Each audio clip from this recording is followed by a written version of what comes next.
தந்தை மகன் தூய ஆவியின் பெயராலே ஆமேன். சிலுவை பாதை. சிலுவை பாதையின் 14 நிலைகளை மாமியாரின் கடமைகளோடும் ஒரு குடும்பத்தை வழிநடத்தும் பொறுப்போடும் ஒப்பிட்டு அவர்களுக்கு பாடம் புகட்டும் சிலுவை பாதையாக இன்றைய 14 நிலைகளை காண்போம். முதல் நிலை, இயேசு மரணத்திற்கு தீர்ப்பிடப்படுகிறார். முதல் நிலையிலேயே இயேசு மௌனமாக தீர்ப்பை ஏற்றுக்கொண்டார். ஒரு குடும்பத்தில் மருமகள் செய்யும் சிறு தவறுகளை உடனே தீர்ப்பிடாமல் பொறுமையோடு அணுகுங்கள். அதிகாரம் செய்வதை விட அன்பால் ஆளுவதே மேலானது.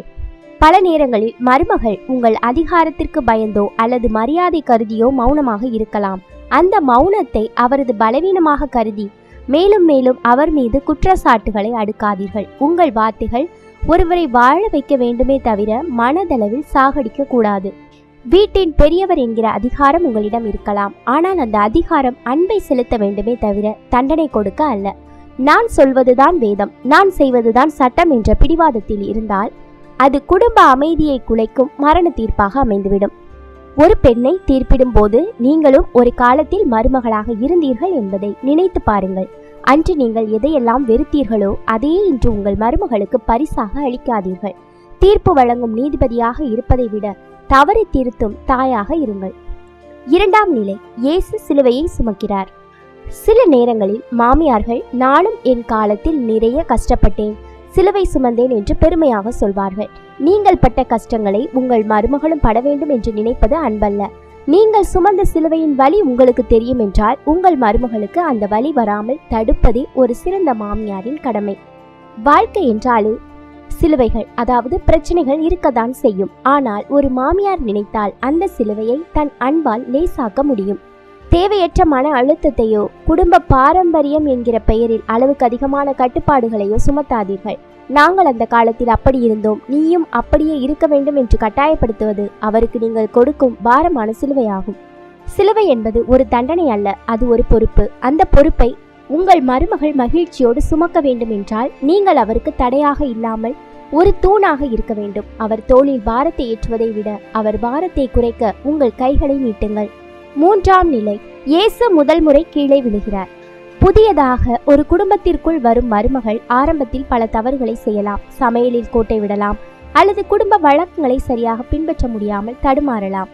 அப்பொழுது இது கூட தெரியாதா என்று ஏளனம் செய்யாதீர்கள். அவர் விழும்போது நீங்கள் காட்டும் எண்ணல் அவர் மனதை ஆழமாக காயப்படுத்தும். ஒரு பெண் தன் புகுந்த வீட்டில் செய்யும் சின்ன சின்ன சறுக்கல்களை திரும்ப திரும்ப குத்தி காட்டி அவர் மன காயத்தை அதிகப்படுத்தாதீர்கள். நீ அன்னைக்கே அப்படி செய்தாயே என்று பழைய கதைகளை பேசுவது விழுந்தவரை மீண்டும் மிதிப்பதற்கு சமம். நீங்களும் உங்கள் வாழ்க்கை பயணத்தில் பலமுறை கீழே விழுந்திருப்பீர்கள். அன்று உங்களை தூக்கிவிட யாரும் இல்லையே என்று வருத்தம் உங்களுக்கு இருக்கலாம். அந்த வருத்தத்தை உங்கள் மருமகளுக்கு ஒரு பாடமாக மாற்றாதீர்கள். நான் விழுந்தபோது யாரும் உதவவில்லை, ஆனால் என் மருமகள் விழும்போது நான் கை கொடுப்பேன் என்று நினைப்பவரே உண்மையான ஆன்மீகவாதி. நான்காம் நிலை, இயேசு தன் தாயை சந்திக்கிறார். உங்கள் வீட்டு மருமகளும் ஒரு தாயின் மடியில் வளர்ந்தவர்தான். அவர் உங்கள் வீட்டுக்கு வந்தவுடனேயே அவரை ஒரு அந்நிய பெண்ணாக பார்க்காமல் உங்கள் மகனாகிய இயேசுவை சுமக்கும் மரியாளாக அல்லது உங்கள் சொந்த மகளாக பாருங்கள். அந்த பார்வையில் மாற்றம் வந்தாலே பாதி பிரச்சனைகள் தீர்ந்துவிடும். உங்கள் மகன் தன் மனைவியிடம் காட்டும் அன்பை பார்த்து பொறாமைப்படாமல் அன்னை மரியாளை போல அந்த அன்பை ஆசீர்வதிப்பவராக இருங்கள். ஒரு மாமியாராக உங்கள் மகனுக்கும் மருமகளுக்கும் இடையில் விரிசலை உண்டாக்காமல் அவர்களை இணைக்கும் பாலமாக இருங்கள். மருமகள் உடல் நலம் குன்றி இருக்கும் போதோ அல்லது மன வருத்தத்தில் இருக்கும் போதோ அதெல்லாம் அப்படித்தான் இருக்கும் என்று அலட்சியமாக சொல்லாதீர்கள். அவர் வழியை கொஞ்சம் உங்கள் வழியாக உணர்ந்து பாருங்கள். நீங்கள் காட்டும் அந்த சிறு இரக்கம் அவர்கள் உங்கள் மீது வாழ்நாள் முழுக்க பற்றுக்கொள்ள செய்யும். அன்னை மரியாள் இயேசுவுக்கு சிலுவையை தரவில்லை, மாறாக அந்த சிலுவையை சுமக்க தேவையான மன வலிமையை தந்தார். நீங்களும் உங்கள் வீட்டு மருமகளுக்கு சிலுவைகளை கொடுப்பவராக இல்லாமல் அவர் சுமக்கும் சிலுவையின் பாரத்தை குறைக்கும் அன்னை மரியாளாக இருங்கள். ஐந்தாம் நிலை, சீமோன் இயேசுவுக்கு உதவி செய்கிறார். ஒரு குடும்பத்தில் மருமகள் என்பவள் சமையல், வீட்டு வேலை, பிள்ளை பேறு, அலுவலக பணி என பல சிலுவைகளை சுமக்கிறாள். இதெல்லாம் ஒரு பொம்பளைக்கு தெரிஞ்சிருக்கணும், அவளை பார்த்துக்கிட்டும் என்று ஒதுங்கி நிற்காதீர்கள். சீமோனை போல அவ்வப்போது அவர் பாரத்தில் ஒரு பகுதியை நீங்கள் தாங்கிக் கொள்ளுங்கள். நீங்கள் செய்யும் ஒரு சிறிய உதவி, அதாவது குழந்தையை பார்த்து கொள்வது அல்லது காய்கறி நறுக்கி தருவது அவருக்கு பெரிய ஆறுதலாக இருக்கும். நான் 5 பிள்ளை பெத்தப்ப கூட எல்லா வேலையும் நானே தான் பார்த்தேன், எனக்கு யாரும் வந்து உதவல என்று பழைய கதைகளை பேசி மருமகளின் இன்றைய களைப்பை குறைத்து மதிப்பிடாதீர்கள். காலம் மாறிவிட்டது, வேலை பளுவும் மாறிவிட்டது.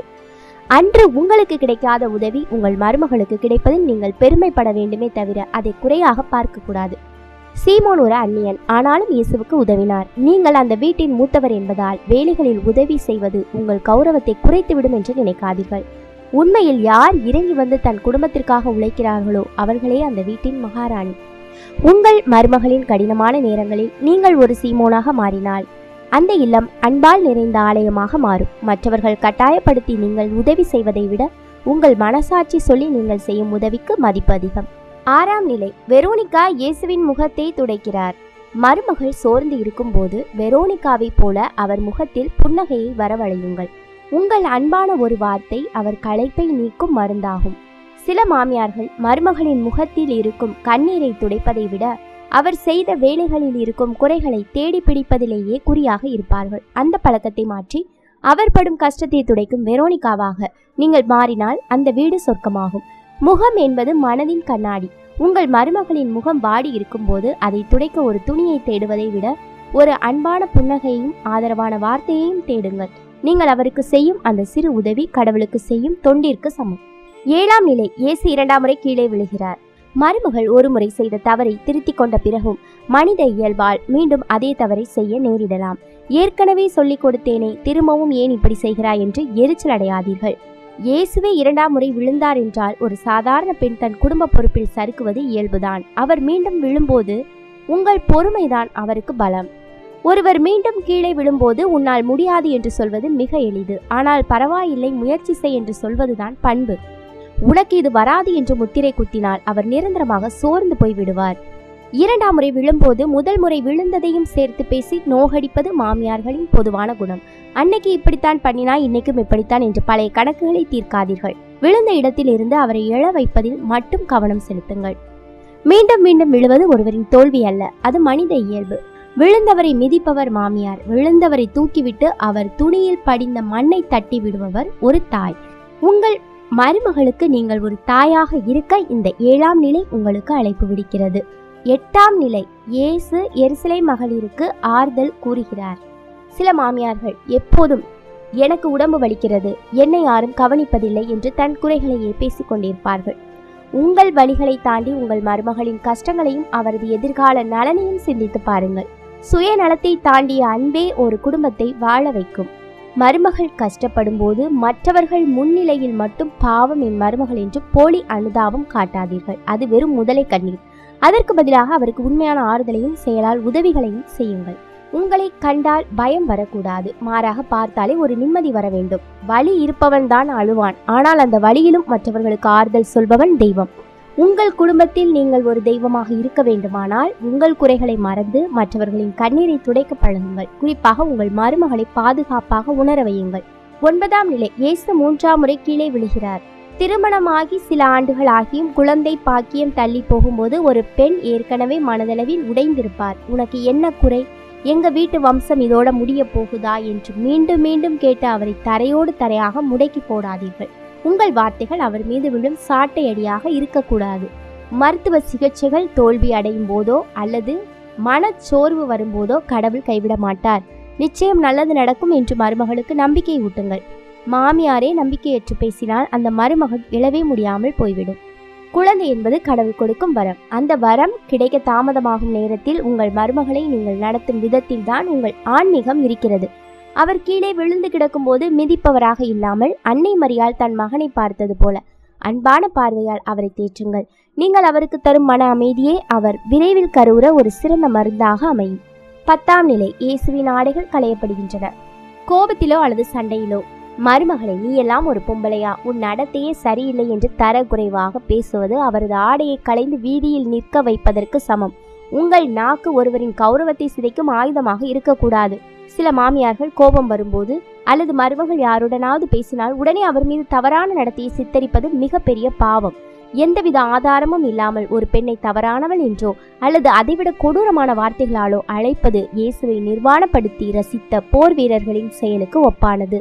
ஒரு பெண்ணின் ஆடையை தொடுவது மட்டும் அவமானம் அல்ல, அவள் குணத்தை தொட்டு பேசுவதும் அவமானம்தான். நீங்கள் ஒரு பெண்ணாக இருந்து கொண்டு இன்னொரு பெண்ணின் நடத்தையை பற்றி தவறாக பேசுவது ஒட்டுமொத்த பெண் இனத்திற்கே செய்யும் துரோகம். இயேசுவின் ஆடைகள் களையப்பட்ட போது அவர் அடைந்த வேதனையை உங்கள் மருமகளுக்கு கொடுக்காதீர்கள். அவருக்கு புத்தாடை வாங்கி தருவதை விட அவர் கௌரவத்திற்கு ஒரு பாதிப்பும் வராமல் காப்பதை நீங்கள் அவருக்கு செய்யும் மிகப்பெரிய தர்மம்.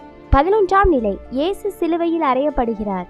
இயேசுவின் கைகளில் ஒரே இடத்தில் ஆணி அடிக்கப்படவில்லை, மீண்டும் மீண்டும் பலமுறை சுத்தியலால் தட்டப்பட்டது. அதேபோல் ஒரு மருமகள் செய்யும் சிறு தவறை பிடித்து கொண்டு, நீ எப்பவுமே இப்படித்தான், உங்க வீட்டில் இப்படித்தான் சொல்லி கொடுத்தாங்களா என்று மீண்டும் மீண்டும் ஒரே இடத்திலேயே குத்தி காட்டுவது அவர் ஆளுமையை கொள்வதற்கு சமம். ஒரு முறை சொன்னால் அது அறிவுரை, அதையே 1000 முறை சொன்னால் அது சித்திரவதை.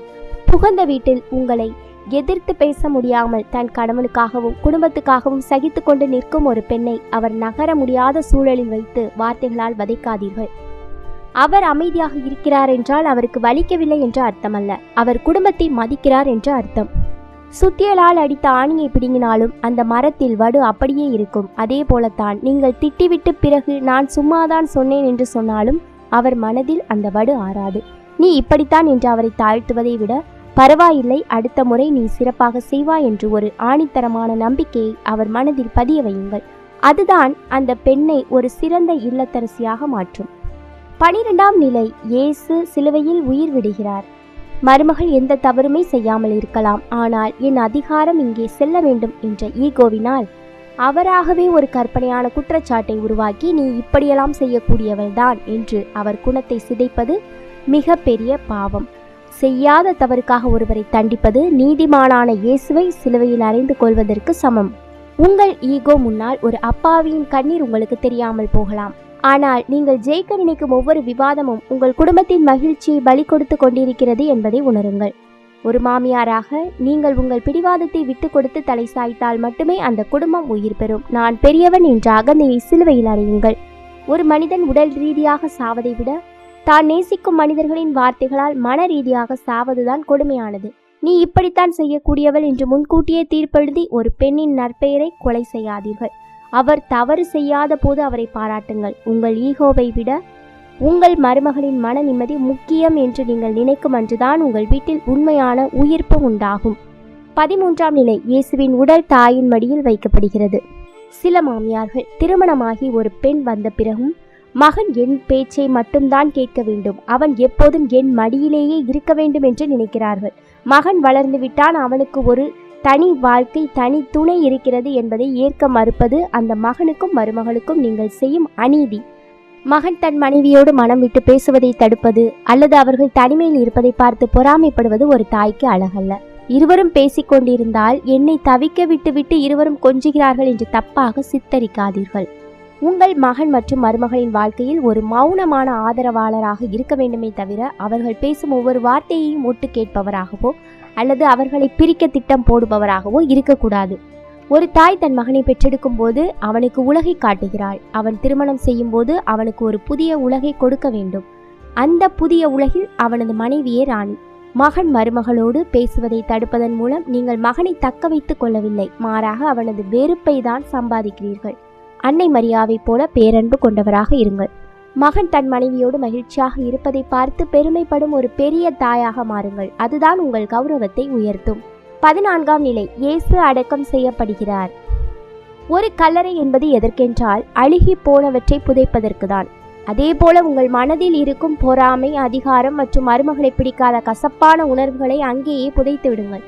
அழுகி போன எண்ணங்களை மனதிற்குள் வைத்திருந்தால் அது உங்கள் குடும்பம் முழுவதையும் நாற்றம் எடுக்க செய்துவிடும்.